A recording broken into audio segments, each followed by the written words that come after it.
하나님의 말씀 빌립보서 3장 17절 한 절 말씀입니다. 하나님의 말씀을 제가 받들어 읽습니다. 형제들아 너희는 함께 나를 본받으라. 그리고 너희가 우리를 본받은 것처럼 그와 같이 행하는 자들을 눈여겨보라. 아멘. 형제들아 너희는 함께 나를 본받으라. 나를 본받으라. 그러고 있습니다. 무슨 종교적인 업적을 얘기하는 것이 아닙니다. 그럴싸한 성취를 이뤄내라 하는 것도 아닙니다. 나를 본받으라 하는 것은 그 화려한 무대에서 성공을 꿈꾸는 이야기가 아닙니다. 현실에서 땀 냄새 나는 구체적인 현실 속에서 묵묵하게 살아내는 것, 그렇게 살아내라 하는 겁니다. 로마서 12장 1절에 너희 몸을 하나님이 기뻐하시는 거룩한 사한제물로 드리라 그랬어요. 사한제물입니다. 죽은 제물이요? 아니고 사한제물로 드리라 그랬어요. 무슨 말일까? 죽은 제물이라는 것은 우리 신앙이, 우리 삶이 의식화되지 말라, 종교화되지 말라 하는 겁니다. 생활과 삶과 분리된 그냥 의식적이고 형식적인 신앙생활은 그건 죽은 제물이 된다 하는 겁니다. 그래서 산 제물이라는 것은 살아가는 삶의 제물을 말하는 거예요. 너희가 현실에서 고함을 지르고 비명을 지르면서도 그 현실을 살아내는 것, 그게 산 제물이 된다. 그러니까 우리의 살아가는 것 자체가 제물이 된다 그 말입니다. 너희의 삶이 제물이 되게 해라 그 말이죠. 그걸 요즘 표현대로 하면 삶의 예배 이렇게 표현하는 거예요. 예배하는 시간만 딱 와서 예배하면 끝이 아니고 이 예배로 다가 아니고 이 예배가 삶에서 구체화되어야 된다. 예배를 누구한테 드려요? 하나님께 드리죠. 하나님이 우선입니다. 하나님만 바라보고 드리는, 하나님께로만 향하여 드리는 예배입니다. 그러니 이 예배를 우리는 그래서 소홀히 하지 않는 거예요. 복장도 단정히 하는 것이고, 함부로 행동하지 않고 예배에 방해가 될 어떤 행동도 스스로 금하는 것이죠. 예배는 하나님 앞에서 두렵고 떨림으로 해야 되는 겁니다. 구약시대에 제사장들이 한 번씩 그 지성소 안으로 들어가서 하나님을 대면하여 제사를 드리는 일이 있어요. 그때 제사장들은 제사장의 옷을 입고 이 지성소 안으로 들어가는데 거기는 아무나 들어가지 못하죠. 지명되고 허락된 제사장만 그때 딱 들어갈 수 있는 거예요. 근데 그 제사를 하나님이 받으시지 않으면 그 제사장은 그 지성소에서 죽임을 당합니다. 그래서 어떤 장치를 하냐 하면 발목에 그 방울을 하나 달고 가요. 그 방울 소리가 계속해서 들리면 제사장이 지금 제사를 드리고 있구나. 제사장이 드리는 제사는 누구를 위한 겁니까? 백성들을 위한 제사죠. 그렇죠? 근데 방울 소리가 멈춘다. 그리고 그 멈춘 방울 소리가 계속 들리지 않는다. 그럼 어떻게 판단이 되겠어요? 죽었구나. 그러면 시신을 끄집어내야 할 것 아닙니까? 근데 지성소에 누가 들어가요? 아무도 못 들어가죠. 아무도 못 들어갑니다. 그러니까 무슨 장치를 했냐면 발목에 그 방울을 하나 달고 또 그 발목에 끈을 이렇게 묶었어요. 끈을 묶어서 제사장이 죽으면 끈으로 시신을 잡아 끌었단 말이에요. 이 두려움 경외감이라는 거예요. 성경을 이렇게 옮겨 적었던 서기관들이, 성경을 필사했던 사람들이 성경을 옮겨 적다가 하나님이라는 단어가 나오면 손을 씻고 그리고 다시 와서 글을 썼습니다. 그 어떤 경외감이죠. 네? 그 마음을, 그 정신을 이해하시라 그 말입니다. 그러니까 예배를 함부로 해도 된다? 아니요. 아무리 시대가 바뀌었다고 해도 그 정신이 바뀌지는 않습니다. 그 예배를 받으시는 하나님이 여전히 동일하신 분이기 때문에 그렇죠. 한동안 좀 시끄러웠던 때가 있는데 하나님께 예배하는 것에 있어서 자유해야 된다. 하나님께서 우리를 얽어매지 않으시니까 자유롭게 예배하자.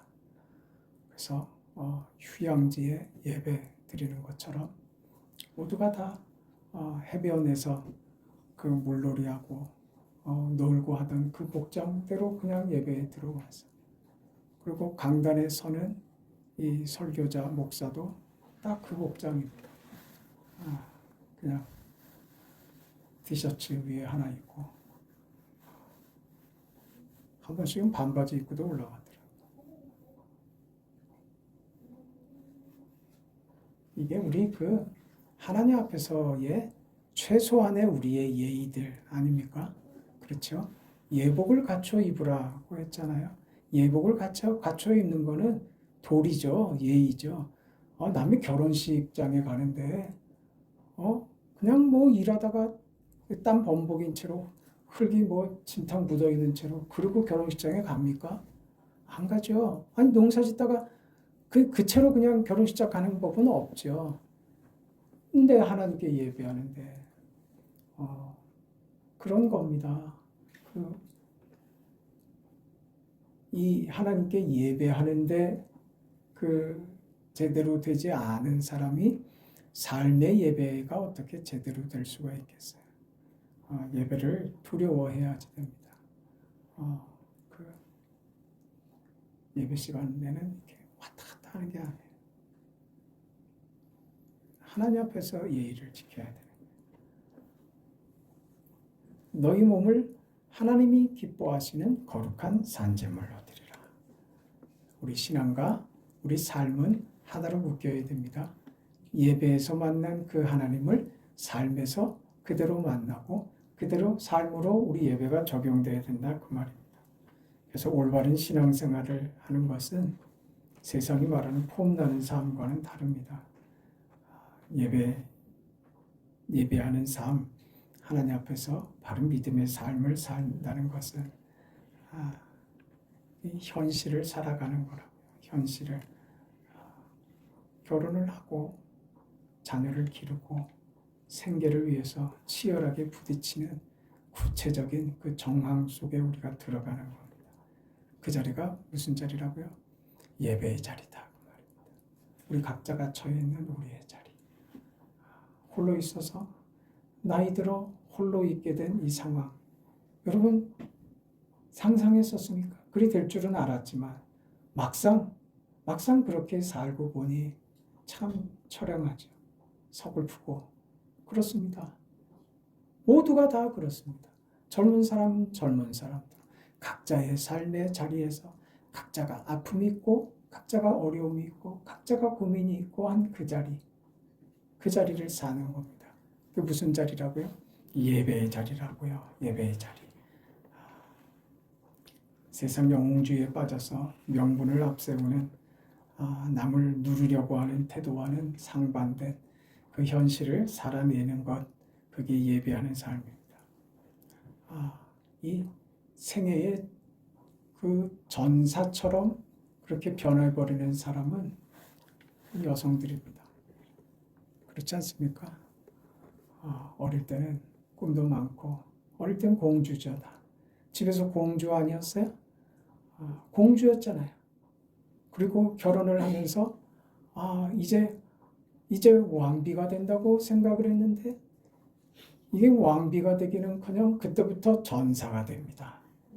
자식을 키우면서 손은 거칠어지고 투쟁합니다. 싸워냅니다. 잠을 못 잡니다. 이놈의 자식들 키우느라고 등골이 휩니다. 자기를 돌볼 겨를이 없죠. 그렇게 자식들을 키워내지 않으셨어요? 삶이 얼마나 치열했습니까? 내 자식 입에 좀 맛있는 거 고기라도 하나 집어넣어 주려고 전사가 됐잖아요. 그래서 어머니는 욕도 잘하고 어머니는 싸움도 잘하고 어머니는 이겨야지 돼요. 그래야 내 자식을 먹이니까 이 치열해진단 말입니다. 건강을 잃어버리고 꿈도 잃어버리고 손은 거칠어지고 그 여자의 인생 아닙니까? 여자의 인생들이죠. 다 기구한 인생들 아닙니까? 그러리라고 생각했습니까? 공주 시절에? 네? 공주 시절에 그러리라고 생각했어요? 네? 그 공주 같은 마누라 데리고 와가지고 호강시켜 주겠다고 하지 않았어요? 그래서 뭔 호강을 시켰습니까? 죽도록 고생만 시켰지. 남자들은 안 그래요? 우리의 다 회한이라고요. 이 현실이 우리를 투쟁하는 전사로 만들어버린다. 이 생애 최전선에 있는 여성들, 어머니들. 남성은 안 그렇습니까? 이 책임감 막중하게 눌리는 그 중압감들로 괴롭죠. 힘듭니다. 나도 아쉬운 소리도 하고 싶고 나도 힘들다는 소리도 하고 싶고 나도 아프다는 소리도 하고 싶고 근데 그걸 못하죠. 내가 무너지면 다 무너질 것 같으니까 애써 아무렇지도 않은 척하고 괜히 소리 한번 지르죠. 나 살아있다고 하는 것처럼 말입니다. 옛날 사진 보면서 희희낙낙할 그런 여유가 우리에게 있습니까? 그럴 여유가 없습니다. 우리 삶은 그래서 처절합니다. 전사와 같죠. 이런 일상을 사는 게 뭐라고요? 삶의 예배다 이 말입니다. 외면하지 말아라. 너의 현실을, 너의 자리를 외면하지 말아라. 그게 네가 살아야 할, 네가 책임져야 할 너의 예배의 자리다. 이렇게 얘기하는 거예요. 산 제물로 하나님을 기쁘시게 해라. 그런 거죠.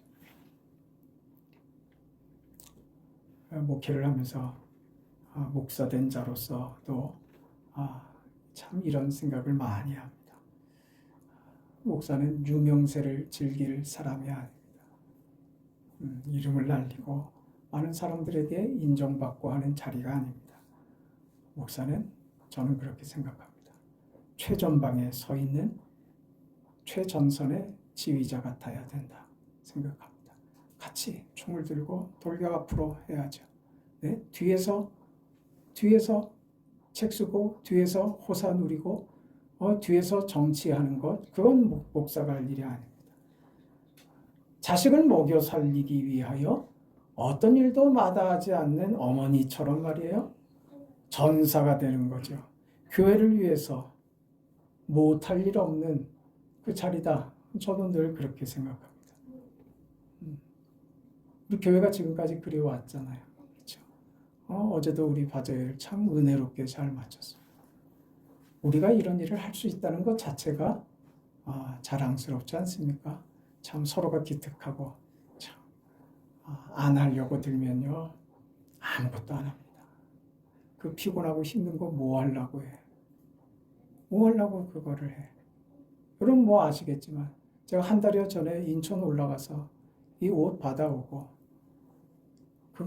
그게 얼마나 되겠다고요? 지금 150 수익이 됐습니다. 150 누구한테는 그거 뭐 간단한 돈일 수 있습니다. 근데 이 수익금 만들려고 많은 사람이 같이 애를 썼잖아요. 제가 몇 번 올라갔다 내려갔다 했는지 모릅니다. 그 수곡의 값으로 치면 이 계산을 하자면 사실은 턱없이 작은 금액일 수밖에 없습니다. 교회는 이 계산으로 하는 거 아니라고요. 이 일을 해냈다는 거야. 이 일을 같이 해내고 누구도 불만하지 않고 기쁨으로 같이 참석하고 함께 이 일을 해냈다는 거예요. 교회는 그런 거예요. 이게 뭐라고요? 삶으로 드리는 예배란 말입니다. 이런 거예요. 뭐 별거 있고 뭐 그래서 하는 거 아니라고요. 재력 있는 사람이 그까짓 건 내가 그 헌금 한 200만 원 할게. 그렇게 하면 이 돈에 보태세요. 어떤 것으로도 이렇게 함께 수고하여 열심으로 낸 결과를 대신할 수는 없는 법입니다. 돈으로 계산되지 않는 것이죠. 바울은 고린도후서 4장에 자신을 이렇게 비유했습니다. 보배를 담은 질그릇이다 그랬습니다. 바울이 이 말을 한 것은 이 질그릇이 연약한 육체를 말하기도 하고 깨지기 쉽고 고단한 우리의 일상생활을 의미하기도 합니다. 그런 나의 현실, 나의 모자람, 나의 약함, 병들고 힘없고 한 나의 육체의 나의 일상생활에 주님이 보배가 되셔서 내 인생 가운데 채움이 되셨다. 아무에게도 내 짐을 떠넘기지 않고 홀로 이 짐을 감당하겠다. 바울의 고백이었습니다. 그럼 바울의 그 당한 일들을 우리가 잘 알지 않습니까?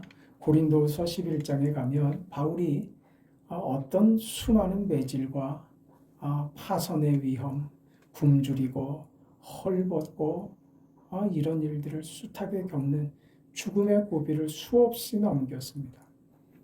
바울이 무슨 능력이 많아서 쉽게 넘어가는 것이 아니라 그 허망한 세월을, 그 현실을 포기하지 않고 견뎌냈다 이 말입니다. 이게 힘든 겁니다. 그렇지 않습니까? 포기하는 건 쉽습니다. 견뎌내는 건 어렵습니다. 바울은 죽을 것 같은 고생을 사한제사로 살아있는 삶의 예배로 그렇게 드렸습니다. 그러면서 바울이 하는 고백은 내 속에 날마다 눌리는 것이 있으니 곧 모든 교회를 위하여 염려하는 것이다. 그랬어요. 그의 염려는 차원이 달랐어요. 교회를 위하여, 복음을 위하여 그는 늘 염려하고 걱정하고 마음을 쓰고 했습니다.